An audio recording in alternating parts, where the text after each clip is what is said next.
La entrevista del Telematutino 11, gente importante, a tratar temas importantes, nos acompaña el licenciado Nelson Suárez, economista, brillante economista de una larga trayectoria, pero es especialista. Él dice que es su hobby en temas presupuestarios, que es un tema muy importante. Nelson, muy buenos días, muchísimas gracias por aceptar nuestra invitación. Buenos días, don Ramón, la gracia es mía y el honor de estar aquí con usted y con su televidente. Con Jacqueline Morel ahí. La elegante dama. Sí, buenos días, licenciado Suárez, mucho gusto. Buen día, Jacqueline.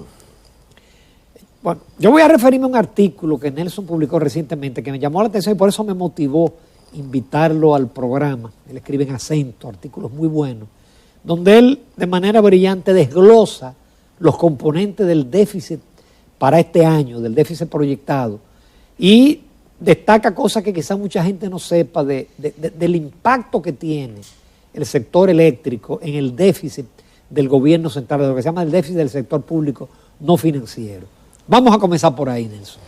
Bueno, ese artículo fue motivado precisamente porque venimos de cerrar el año 2020 con un déficit de 7.5% del PIB, 335 mil millones de pesos, que nos ha generado un nivel de endeudamiento extraordinario en el año pasado. Bueno, suerte que bajó porque era 444 mil millones. 418 mil era que estaban planteando. Y entonces yo me puse a ver, digo, bueno, ¿cuáles son las perspectivas? ¿De dónde, cómo se origina el déficit en el gobierno? Sobre todo en el gobierno general, que está constituido por la administración central, los centros descentralizados y las instituciones públicas de la seguridad social. Y entonces veo que el 80% de ese déficit, más del 80% de ese déficit, está explicado fundamentalmente por los déficits de cerca de 55 instituciones descentralizadas y autónomas, de cerca de 6 o 7 instituciones de la seguridad social y de las transferencias que el gobierno tiene que hacer a las empresas y sobre todo a la CDEE. O sea, este año estamos previendo transferirle cerca de 51 mil millones del presupuesto a la Corporación Dominicana de Empresas Eléctricas Estatales. Pero de hecho, eso es lo que significa que el gobierno no prevé una mejoría. Bueno, eso lo digo en el artículo. Yo digo, bueno, pero en un esquema en el cual yo he hecho, de hecho, una comisión para reestructurar todo el tema del sector eléctrico, las sedes, la CDE, los consejos, multiplicado todo. Digo, bueno, pero no tiene ningún sentido yo transferir 51 mil millones de pesos en un esquema en el cual yo estoy planteando que voy a hacer ajustes exactamente para reducir el déficit del sector eléctrico. Entonces ese es un punto, 51 mil millones a la CDE, más cerca de 30 mil millones de pesos más para otras instituciones, otras empresas públicas. Por ejemplo, todo el grupo de las empresas que son corporaciones de agua e INAPA. Yo estoy transfiriéndole, y entonces a los entes descentralizados no financieros, que son esa cantidad extraordinaria de instituciones que hay en el país, le tengo que transferir también otros 33 mil millones de pesos. O sea, una locura. Entonces, yo llamo la atención porque normalmente hemos estado buscando el origen del déficit fiscal de la administración general en otros niveles. En el número de empleados. En el número de empleados, pero bueno, esa es la función social que en alguna medida tiene el Estado. Es cierto que hay que hacer ajustes para hacer más eficiente la administración pública, y yo no puedo estar nombrando, designando personas como está sucediendo ahora.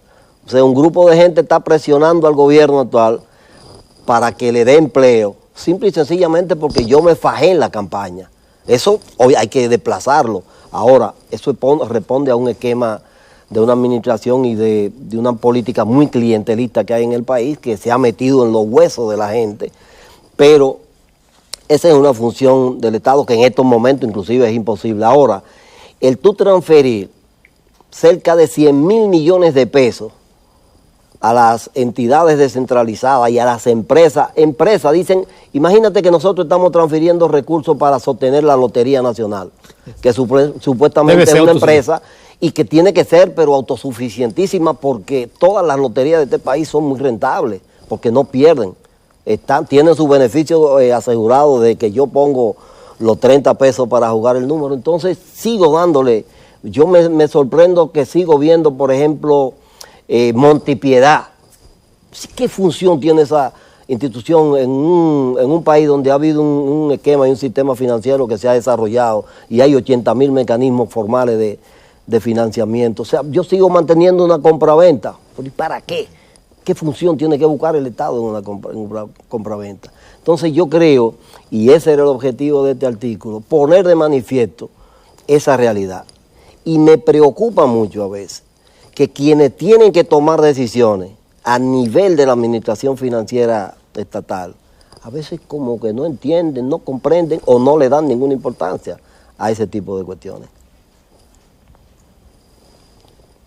Licenciado Suárez, uno de los temas también que usted trató en algunos de sus artículos recientes es el tema de la ley de hidrocarburos, que el presidente de la República, Luis Abinader, recientemente en el Congreso prometió que próximamente enviaría una modificación de esa ley. Y está en discusión ahora el tema del precio de los combustibles en la República Dominicana.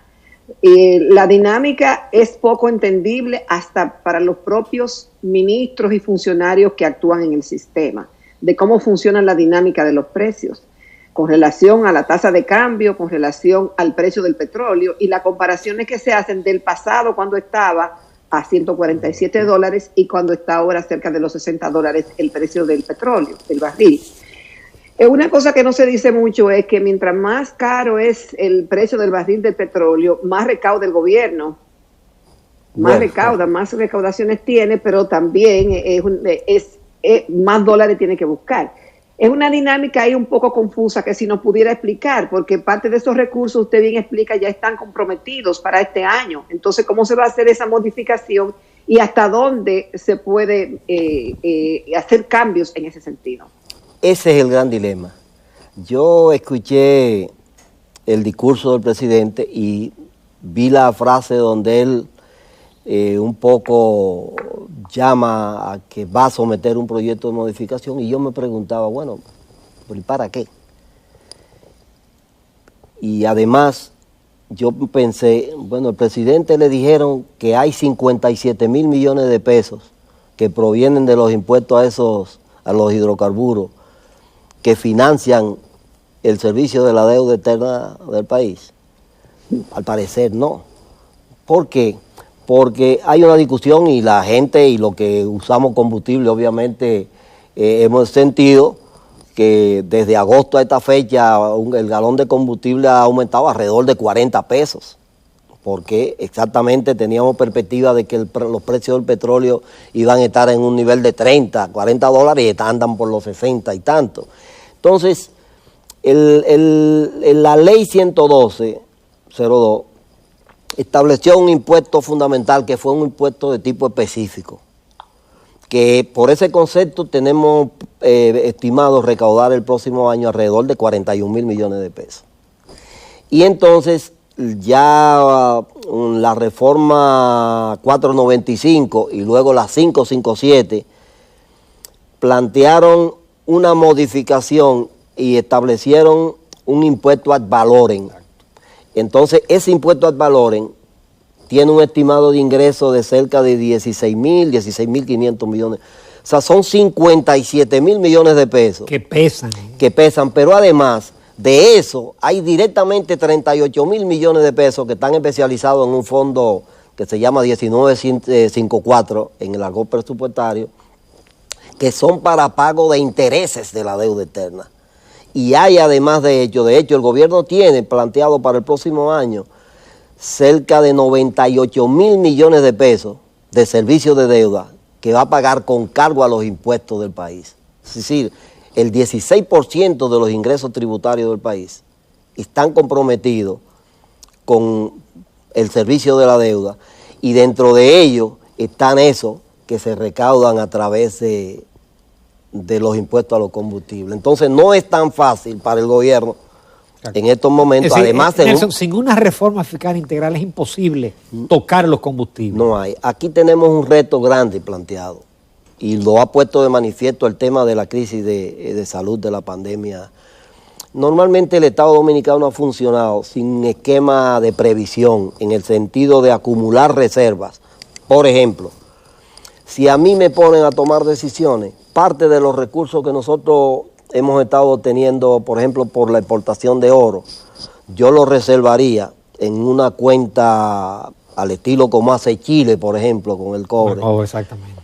Que le permitió sortear la crisis de 2008-2009 por 10, 12 mil, 15 mil millones de dólares que tenía, en un fondo que yo utilizo de manera contingente y que lo tengo de soporte. Entonces aquí no hacemos eso, aquí somos dispendiosos desde el Estado gastando, eso es cierto. Y todo el que va lo que quiere es llevarse todo lo que está y gastar todo lo que está. Entonces, esta crisis nos ha puesto de manifiesto con el gran déficit que tuvimos acumulado. El gobierno tuvo que gastar en programas de protección social 148 mil millones por encima de lo que gastó en el 2019. Y solo en los programas de protección social tuvo que gastar 129 mil millones de pesos más. Entonces te ha creado una tremenda brecha, lo que está planteándote que hay que reformular todo el aparato de la administración financiera pública para hacerlo eficiente, para hacerlo más eficaz en términos de la provisión de servicios, de bienes y servicios públicos a la sociedad. Pero mi gran reserva es que yo no veo muchas manifestaciones y muchas expresiones que tienen quizá a veces más una connotación publicitaria, propagandística. Muchos anuncios de obras. Sí, muchas, y entonces de hecho me sorprende a veces el presidente todos los días sale y anuncia que voy a hacer esto, y yo que veo los números, digo, bueno, ¿y dónde está el dinero? Si tenemos, de hecho, el ajuste que se ha planteado en el presupuesto para este año, si de bajar de un déficit de 7.5 a 2.5, es drástico. Estamos hablando de 5 puntos porcentuales del PIB que yo estoy tratando de ajustar. Y entonces, ¿qué pasa? Y yo creo que esto es bueno decirlo. El gobierno tiene hasta ahora una buena situación de liquidez de caja. ¿Por qué? Porque el gobierno posiblemente contrató deuda para enfrentar la crisis en el 2020 por encima de lo que necesitaba. Yo estimo que hay alrededor de 102 mil millones de pesos que no debieron haberse contratado, porque además tienen un costo financiero en eso, que no lo hice. Bueno, el gobierno hizo ahorro, lo que quiera. La caída del déficit era natural. Lo que pasa es que las estimaciones de déficit que se hicieron fueron exageradas.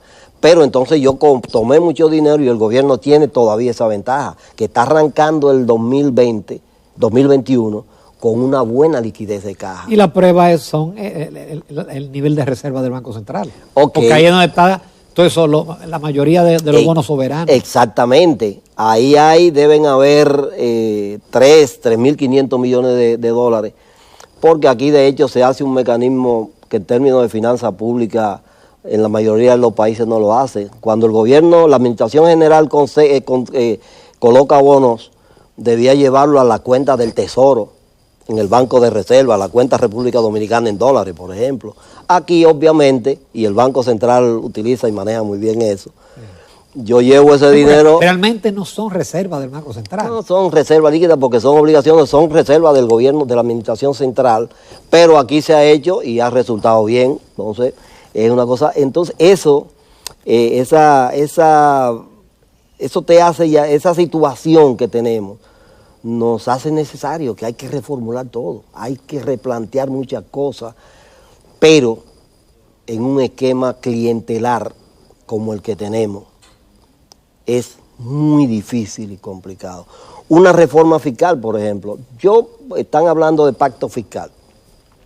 Yo he tenido reservas sobre los pactos aquí, porque los pactos normalmente aquí se tiran, son documentos muy bonitos que se arman, se hacen con muchas complicaciones, muchos acuerdos, y al final nadie cumple nada, ni le damos seguimiento. Yo sí creo que el Estado y los órganos de la administración del Estado que tienen responsabilidad en el tema financiero, tienen que hacer lo que tienen que hacer. Aquí hay que hacer cambios significativos en la administración, hay que ajustar, hay que meterse ya en el siglo XX de la administración pública, cambiando.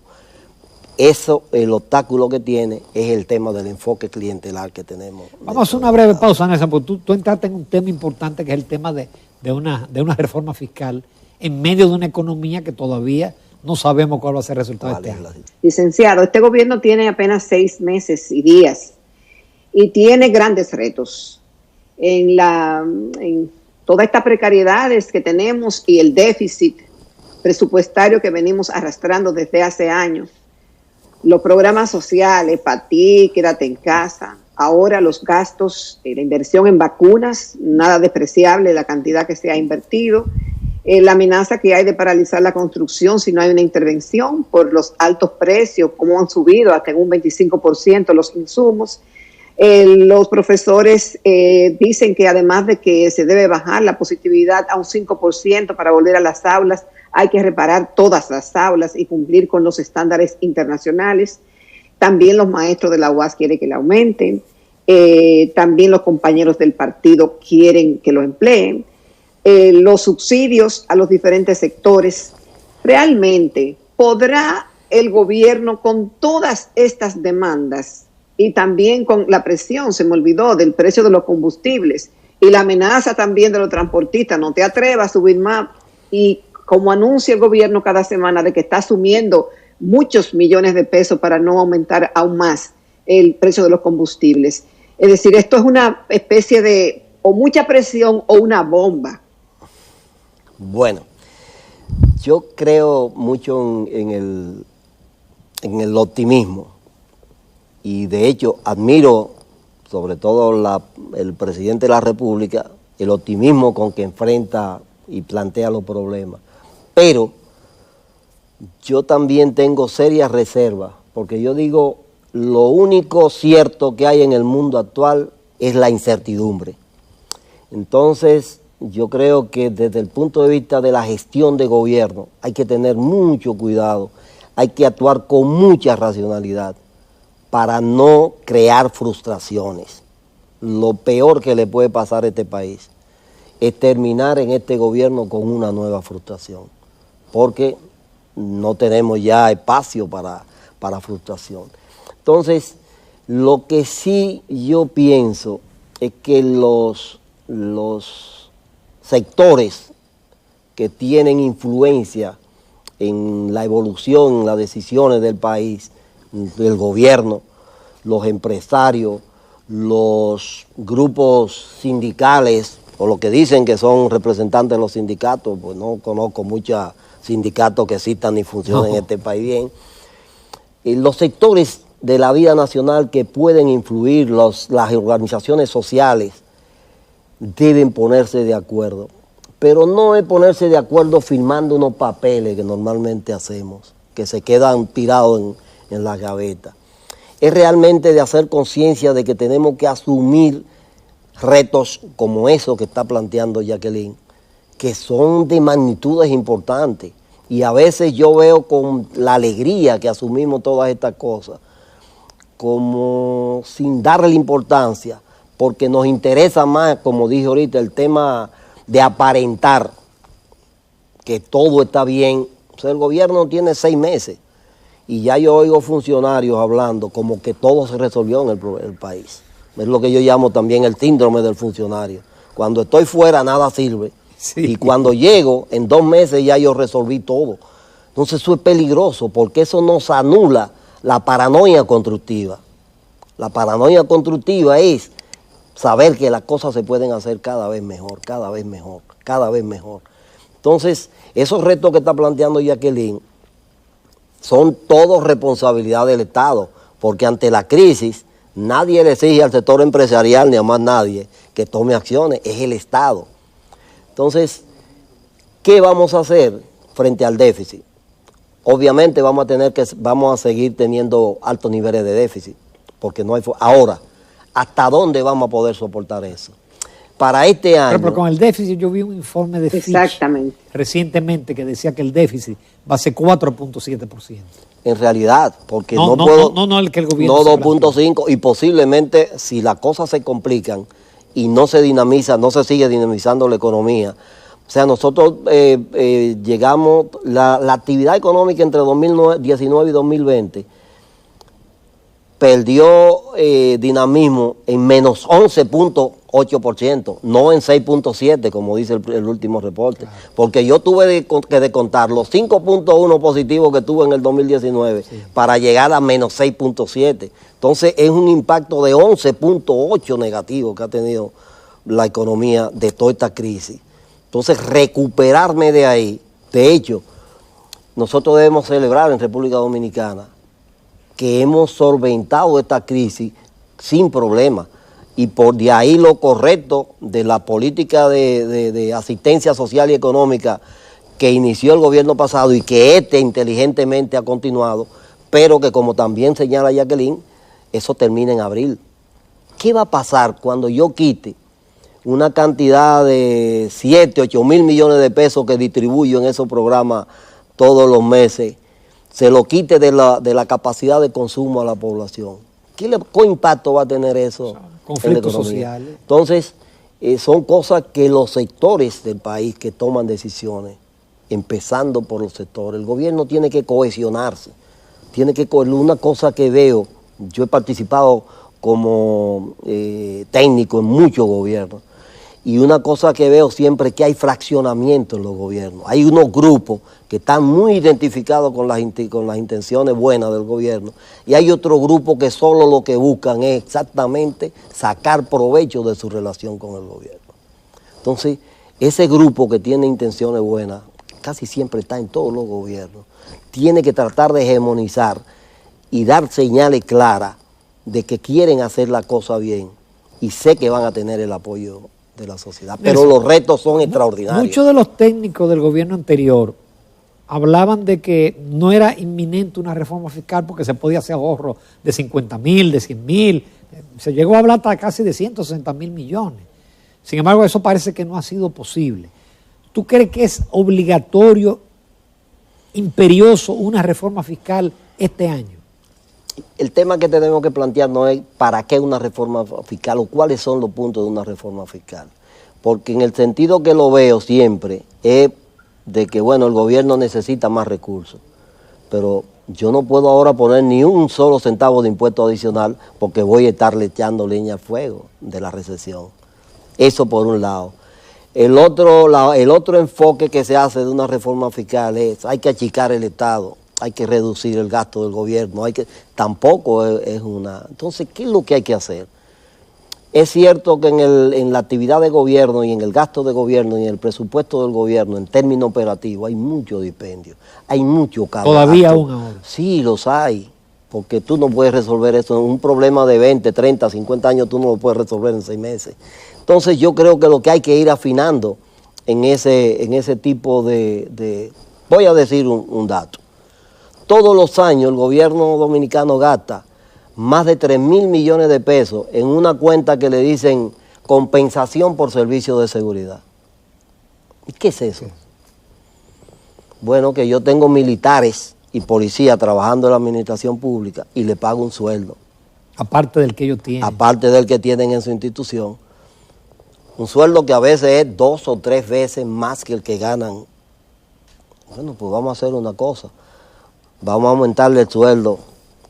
Entonces yo no tengo por qué pagarle a un militar o a un policía que da servicio en una institución pública, porque ellos son el soporte fundamental de la seguridad. Para eso son muchísimos militares que hay en una institución pública. Porque eso forma parte de una estructura también que no es tan sana. Entonces, tú tienes en la administración pública 4 o 5 mil millones de pesos que se gastan en combustible. Eso se puede racionalizar. Tú tienes en la administración pública una serie de gastos y cuestiones que se hacen y han dado señales buenas la administración actual en esa dirección, pero muy tímida. En cosas que tú no vas a ofender a nadie y que no va a ser un ahorro de gasto, sino un enfoque diferente, una reorientación de esos recursos hacia las prioridades que ahora mismo tenemos. Salud, vamos a seguir teniendo problemas de salud porque yo digo, el COVID llegó para quedarse. vendrán variantes, pero llegó para quedarse. Entonces, ¿qué yo tengo que hacer? Voy a tener que fortalecer la capacidad de cama, voy a tener que fortalecer la capacidad de unidades de cuidados intensivos, voy a tener que fortalecer la capacidad de respiradores automáticos, voy a tener que hacer todo en esa área y conjuntamente con el reto que tengo, pero además de hacerle frente a 308.000 millones de pesos de servicio de la deuda que yo tengo planteado para este año, que es insostenible. Ya nosotros no podemos seguir en la bola de nieve del endeudamiento como si fuera algo, es un juego Ponzi, sí. Va a explotar en un momento. Entonces, una administración seria en materia de administración financiera tiene que ir previendo eso. No voy a reducir el déficit de manera drástica de una vez, pero tengo que ir creando condiciones para, o sea, nosotros el endeudamiento del país el año pasado fue de más de 8.500 millones de dólares adicionales. Eso es 2.7 veces los 3.500 millones de pesos que nos endeudamos en el 2019. Entonces eso es insostenible ya. Y lo que me preocupa mucho es que no veo señales claras, mucha teoría, mucho discurso, porque además hay mucha gente a veces que va a los gobiernos y eso es una debilidad de todas las estructuras políticas y partidos políticos del país, donde tienen una serie de personas que van a puestos que no conocen lo elemental del funcionamiento de la administración pública. Y eso sale caro en corrupción, eso sale caro en dispendio de gastos, porque no conocen, porque y mucha gente de esta también tiene la política y los puestos públicos como una oportunidad de negocio. Y cuando sucede eso, y eso se generaliza, como ha pasado en el país, entonces no tenemos muchas opciones para enfrentar con éxito esta situación. Nelson Suárez, yo te agradezco muchísimo. Esto ha sido un magnífico debut tuyo en el programa. Gracias. Te invitaremos con cierta frecuencia a tratarte temas de mucho interés para el país. Muchísimas gracias. Gracias a usted, don Ramón.